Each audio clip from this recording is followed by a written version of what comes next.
പോടാ പട്ടി, ഇത്രയും കാലമായിട്ട് നിന്റെ അസുഖം ഒന്നും മാറിയില്ലേ? എടി ഇത് ഞാനാടി, ഓമനക്കുട്ടൻ.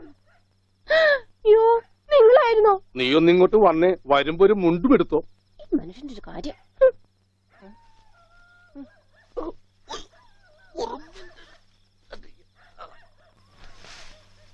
നിന്റെ ആങ്ങളില്ല മുണ്ടൂരാൻ, നാട്ടുകാരെ മുണ്ടും പറിച്ചിട്ടാടി എക്സ്പോർട്ട് ചെയ്യണത്.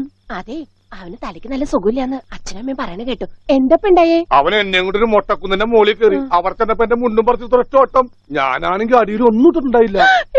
എന്നിട്ട് ഞാൻ തോട്ടിലേക്ക് എടുത്ത് ചാടി നാണം മറക്കാൻ അരക്കപ്പം വെള്ളത്തിൽ കിടന്ന് ആ തോട്ടിലാണെങ്കിൽ പണ്ടാറ മീനിന്റെ ചെല്ലു. അപ്പോഴേ ഒരാൾ തോട്ടെറിഞ്ഞ് മീനെ പിടിക്കാൻ വന്നേക്കണു. എന്നിട്ട് തോട്ട പൊട്ടിയ തീർന്നില്ലേ? ആ തോട്ടക്കാരനെ പറഞ്ഞവിടെ ഞാൻ പെട്ട പാട്. എന്തായി കേക്കണേ?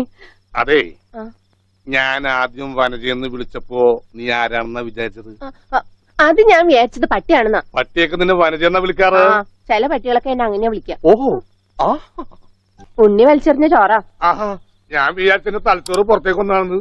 അതിന് തലയ്ക്കകത്ത് അത് ഉണ്ടെങ്കിലല്ലേ പുറത്തേക്ക് വരാം. ഓഹോ, അതുണ്ടെങ്കിലേ പുറത്തേക്ക് വരൂ.